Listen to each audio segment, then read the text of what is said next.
Pour le sport, vaut mieux que chacun aille vivre sa foi, ses convictions chez lui, mais ne pas transformer la maison de Dieu en une maison de divertissement. Bien-aimés dans le Seigneur, bonjour, bonsoir. Bien sûr, à quelle heure suivez-vous cette diffusion? Dans le cadre de notre plateforme Jésus-Christ te cherche, Dieu vous bénisse, vous et votre famille. En fait, il s'agit d'une seconde vidéo complémentaire à une précédente que nous avons faite intitulée « Attention aux prophéties sur les scores de matchs dans les grandes compétitions de football ». Mais aujourd'hui, le Seigneur nous a mis à cœur de parler également d'un thème voisin, attention aux projections des rencontres sportives sur écran géant dans les bâtiments des églises. Attention aux projections sur écran géant des rencontres sportives dans les bâtiments de l'église. Le contexte.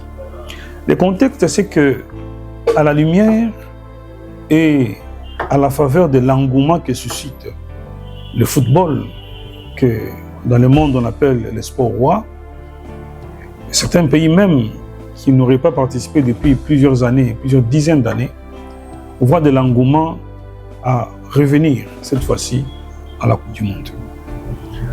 Et c'est à ce point, voit-on intéressant ou emballant, que des programmes de culte d'église ont été soit repoussés, soit rapprochés, soit carrément annulés.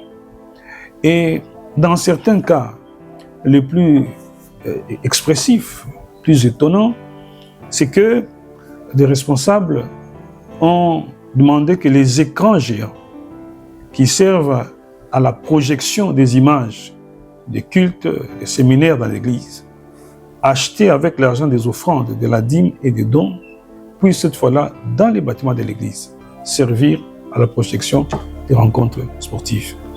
Et la question est, est-ce que de telles projections plaisent-elles à Dieu?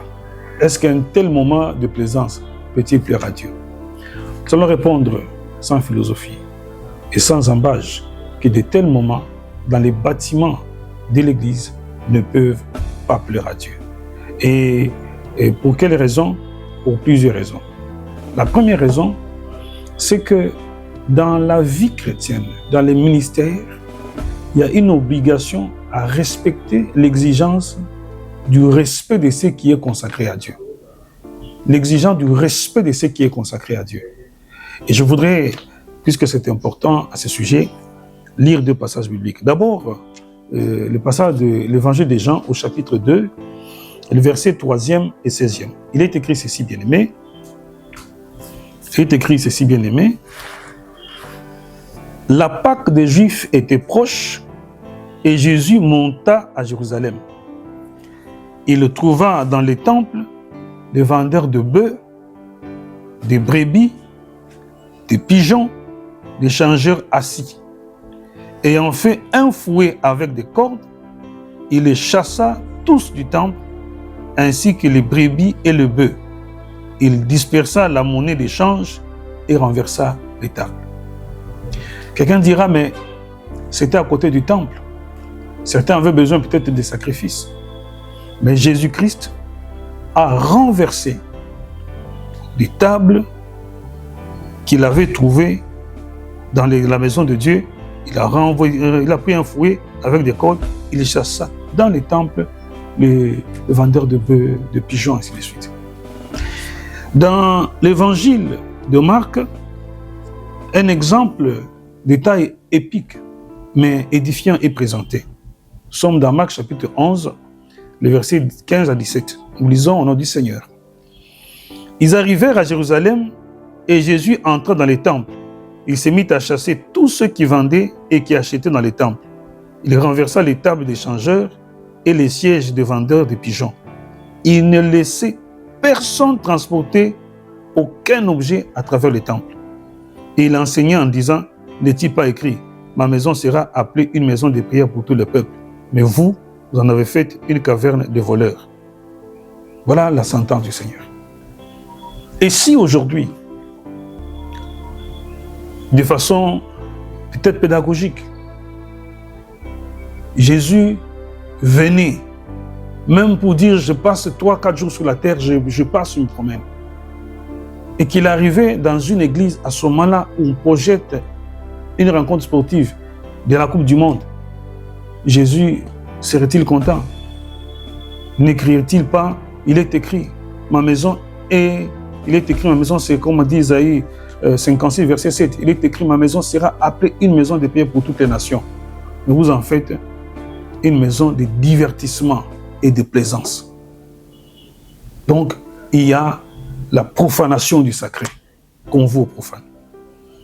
Deuxièmement, dans Ézéchiel chapitre 22, versets 25 à 26, Dieu se plaint de ce que les sacrificateurs, Dieu se plaint de ce que les prophètes n'enseignent pas au peuple à faire la différence entre ce qui est vil et ce qui est profane.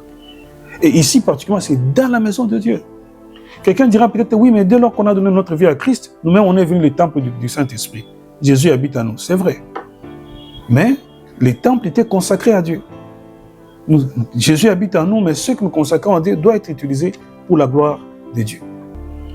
Troisièmement, Dieu est un Dieu jaloux qui ne donnera pas sa gloire au football dans le cœur du chrétien. Dieu est un Dieu jaloux qui ne voudra pas voir un chrétien remplacer la gloire, l'honneur, la place que Dieu doit prendre dans le cœur du chrétien. Je ne parle pas d'abord aussi aux païens. Il dit, tu aimeras le Seigneur ton Dieu de tout ton cœur, de toute ta force, de toute ton âme et de toutes tes pensées. Et lorsque moi je prends l'occasion de mettre le football dans la première place, dans mon cœur, je suis en train de violer le commandement qui dit « Tu n'auras pas d'autre Dieu devant ma face ». Et quand la Bible a évolué, Dieu a dit « Fils de l'homme, les idoles des hommes, ce n'est plus les images, ils ont les idoles, ce n'est plus uniquement les images, ils ont les idoles dans leur cœur. » Regarde la place que Jésus a dans ton cœur. Parle-t-il au temps de Jésus, avec engouement à la sortie, que tu nous parles du football?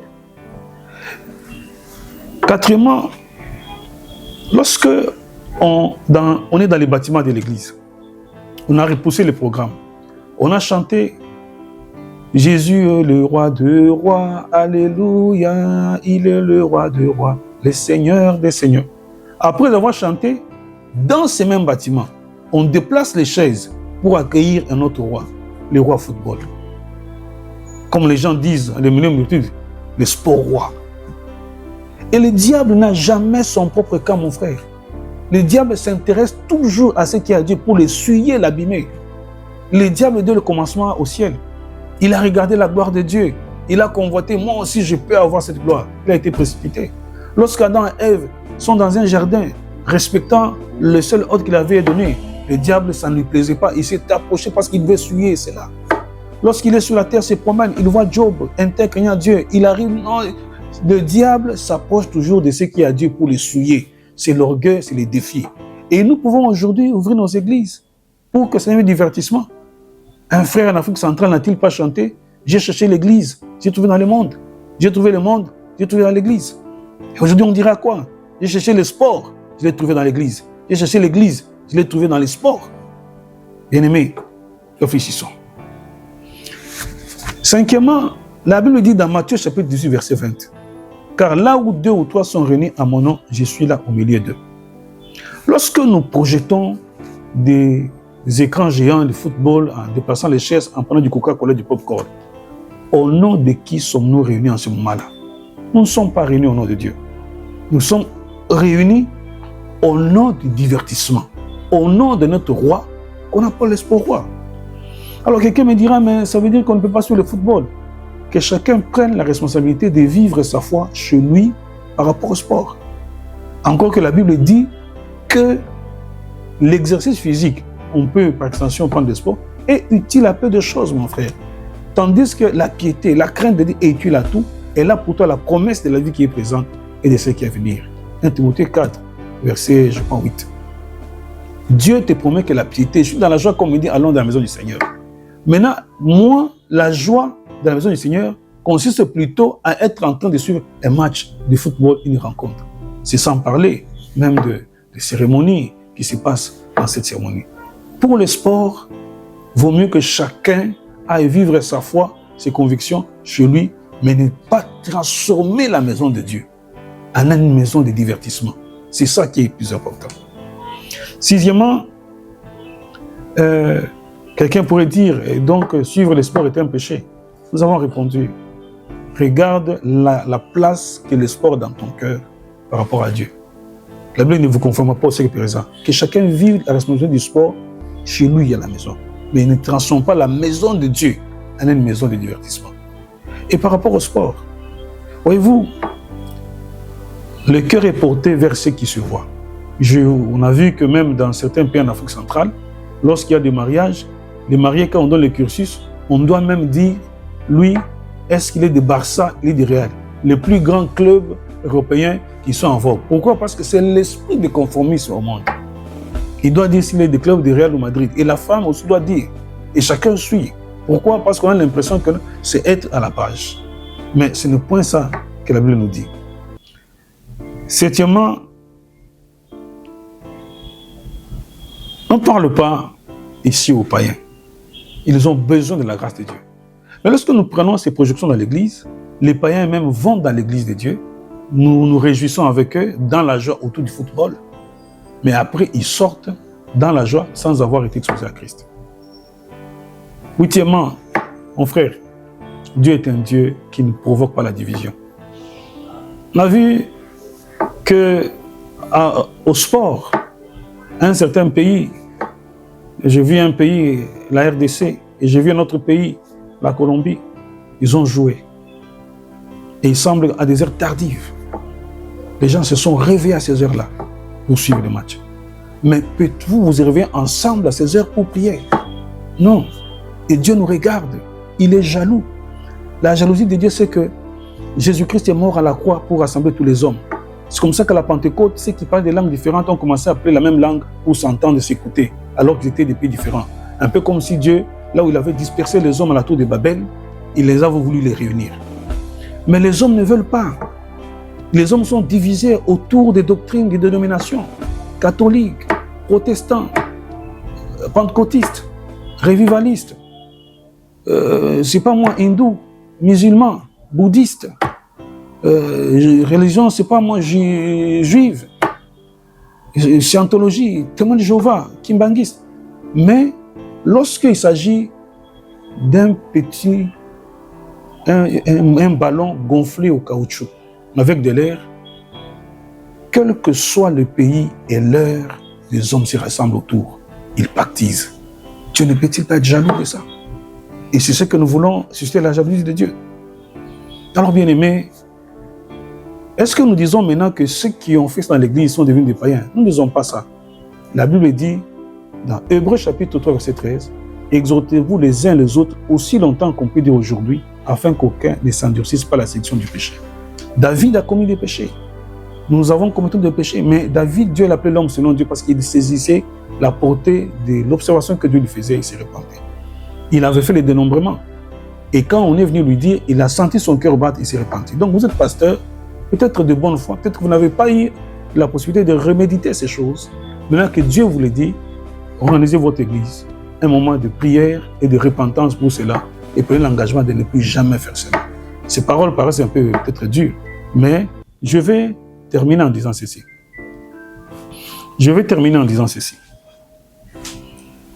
Dans Colossiens chapitre 3, verset 17, que je vais lire, la Bible dit,